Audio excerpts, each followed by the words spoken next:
Top boxing news. Okay, we'll start with this. Unbeaten up-and-comer from Coachella, Gabriella Fundora, the younger sister of Sebastian Fundora, the Towering Inferno. His younger sister, Gabriella, is going to be in action February 17th, next month, for what's supposed to be the WBC title. That's what it says on the poster. There is an inherent mystery to this story because Gabriella Fundora has been campaigning in the flyweight division. Flyweight, that's where Marlene Esparza of Golden Boy Promotions, that's where she reigns as the flyweight division's WBC champion, along with the WBA title as well. She's the only unified champion at that weight. Flyweight, where Gabriella's been campaigning. Gabriella Fundora, who's promoted by Samson Lukowicz of Samson Lukowicz Promotions. He also promotes her brother and David Benavidez, several other fighters. I mean, Samson's been around the block. He's got a good eye for talent. They'll always give him that much. The fight appears to be going down south of the border in Mexico City, and as stated, it's supposed to be for the WBC title, but I hardly think that it's Marlene Esparza who Gabriella is going to be sharing the ring with. The only inference I can make is that she is either fighting for a lesser version of Marlene Esparza's title, perhaps the interim version of the title, or maybe Gabriella will be moving up in weight. Perhaps she'll be moving up from flyweight up to super flyweight. Perhaps. Though, irrespective of what version of the title Gabrielle is talking about, at what particular weight, one thing I'm confident about is that it's not Marlene she's going to be fighting. I don't think. Not in Mexico City. But perhaps she'll be taking on Ashley Gonzalez Macias. WBC champion as of October 1st. Late last year, she beat Lourdes Suarez, then WBC champion, for the WBC title. There were rumors and rumblings about a rematch, a second fight. They were supposed to be running it back, but that never happened. You think it could be Ashley that Gabriella ends up fighting next month? I think it's possible. At least more possible than Marlene Esparza. Marlene is a Golden Boy Promotions fighter. If you want to get to Marlene, you're going to be boxing on a Golden Boy Promotions show. And this show that Gabriella Fundora is fighting on, it doesn't appear to have anything to do with Golden Boy. The fight poster. The fight itself is not yet registered on BoxRec. Thus, there really is an errant mystery as to who it is Gabriella is going to be fighting and at what weight for what version of the WBC title. Gabriella, who sports a professional record of 9 wins, no losses, and no draws, with 4 knockouts. Very generous physical dimensions for her prescribed weight. Not dissimilar from what we see from her brother, the Towering Inferno. He's very big for 154 pounds. He's very big for junior middleweight, and she's very big for either flyweight or super flyweight. Gabriella Fundora debuted as a professional in 2021. She fought 5 times that year. One of those fights was a no contest. Better still, she fought 5 times in 2021, 5 times, 5 more in 2022. Samson Lukowicz, he's been doing a good job keeping his fighter busy, keeping his fighter active and banking rounds.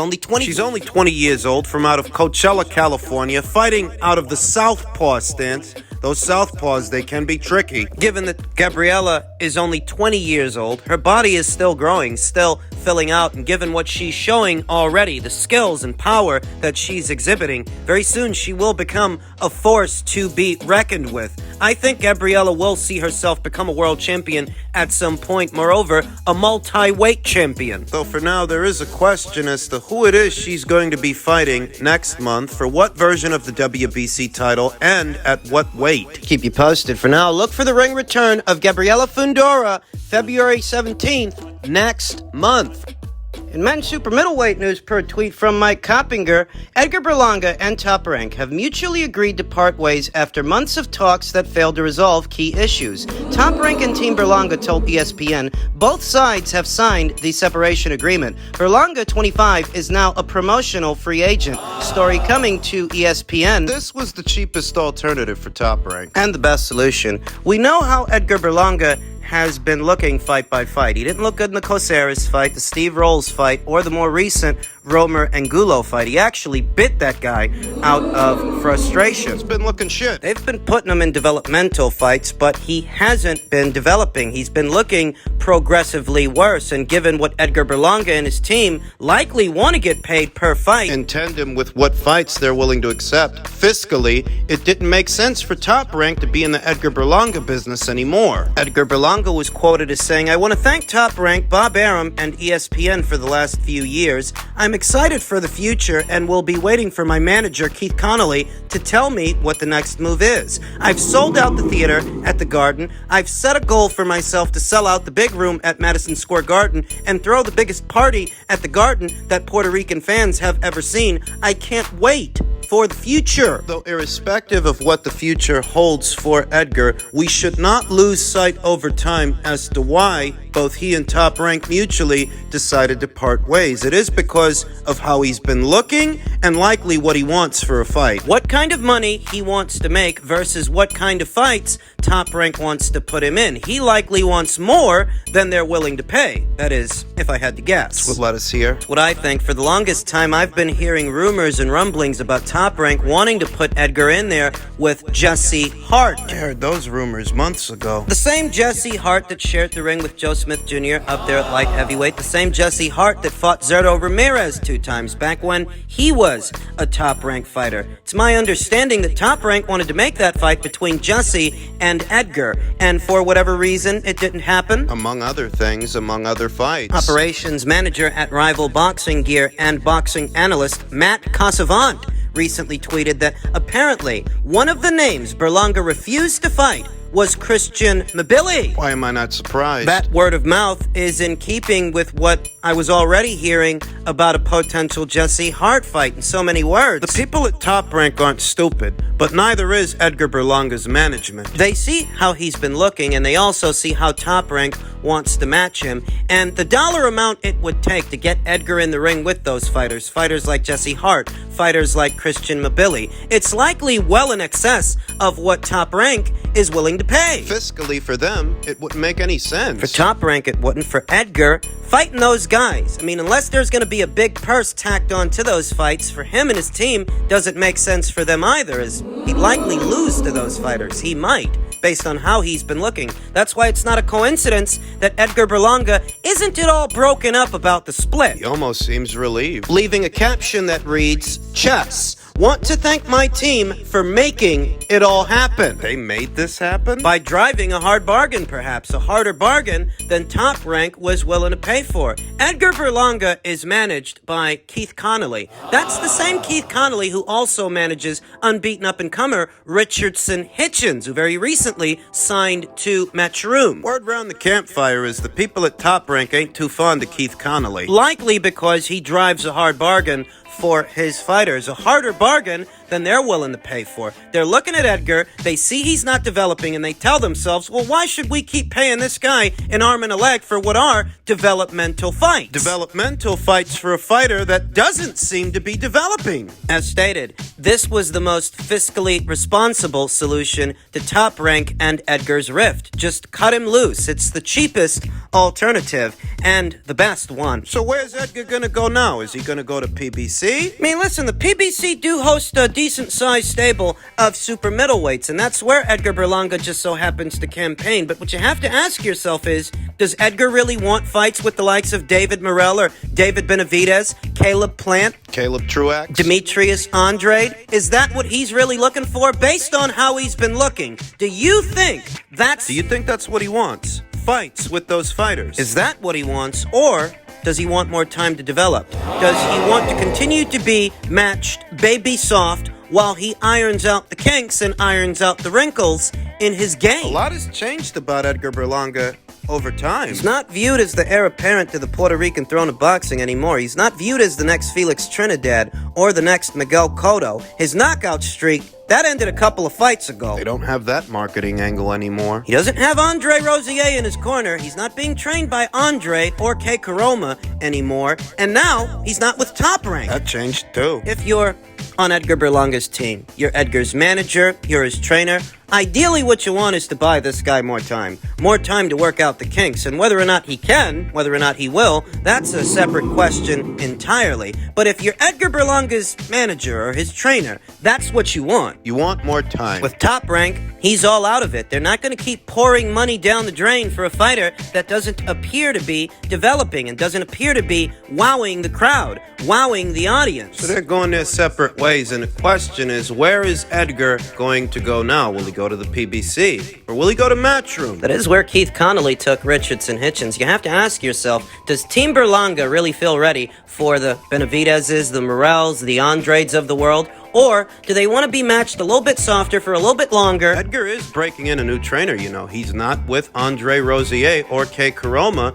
anymore. Closing thoughts. This was the best solution for Top Rank. This fighter is not developing. He's not going to be who you want him to be, and you don't want to keep pouring money down the drain. To satisfy whose demands? His demands? For my money, the next face of Puerto Rican boxing is Xander Zayas. More so than Edgar Berlanga. So Edgar, you know, he can go his own way, do his own thing, and see if he can't find what he needs to find somewhere else. A lot of these fighters, especially now in today's era, especially after the COVID times, I mean, he's talking reckless in this sense because to him, look, he had a mandatory with Jose Ramirez, and that was a 65-35% cut, right? Mm-hmm. Regis Prograis gets 65% of it. Jose Ramirez gets 35%. He opted out. He didn't want to take it because you're going to lose what? You're going to probably lose $750,000 worth going into that fight. See, I'm not that kind. I'm not that kind. I just take the fights. You know what I mean? And that's just who I am. I'm here for the glory. The same thing I had to do. I took basically, let me say, $1.2 million off when I fought Vasily Lomachenko, who was arguably the best fighter and pound for pound great at that time. You know, I could have made, you know, with that fight, I should have got $2.5 million. They didn't give me that. You know what I mean? So they gave me my minimum, which was what, 1.2, and that's what. And after the fight and everything, going against somebody like that, you know, for all the belts, it's all about the glory. I mean, from my side. So I think Regis is kind of comfortable. He feels like no one's gonna want to take that chance. Fighters that are in the top 10 or top 5 because they want to get paid more. But you got to still understand, you still got to make your strikes. You still got to build it. You still got to make that. What is the principle of all this? I mean, at least me, when I seen Jerry Cooney fight George Foreman and all these other great champions, it was all about the glory. You know, you want to become world champion, you know, top of the world. So, yeah, I'm shaking my head because this guy is just getting comfortable because he feels like no one's going to want to fight him. So he's going to fight somebody that is going to be volunteering to face, you know, someone that's probably like in the top 15, someone that people probably don't even know, you know, and I think he's just getting real comfortable. That's why he's calling out Ryan Garcia, myself, and all that, because he thinks in himself no one's going to want to take a 35% cut. Few interesting nuggets about Teofimo Lopez's recent candor in reference to Regis Prograis. Regis didn't start calling out Teofimo Lopez. Immediately after Prograis versus Zepeda, it was Teofimo Lopez that got the ball rolling, calling Regis Prograis slow. Regis was only responding to what Teofimo Lopez was saying, in tandem with Teofimo Lopez being ranked right behind Jose Ramirez, who we all know walked away from the Prograis fight. He was only responding to Teofimo Lopez then the same way he's responding to him now, saying, dude, just be talking in circles. Fight me, and I'll show you how comfortable I am. These rambunctious youngsters confuse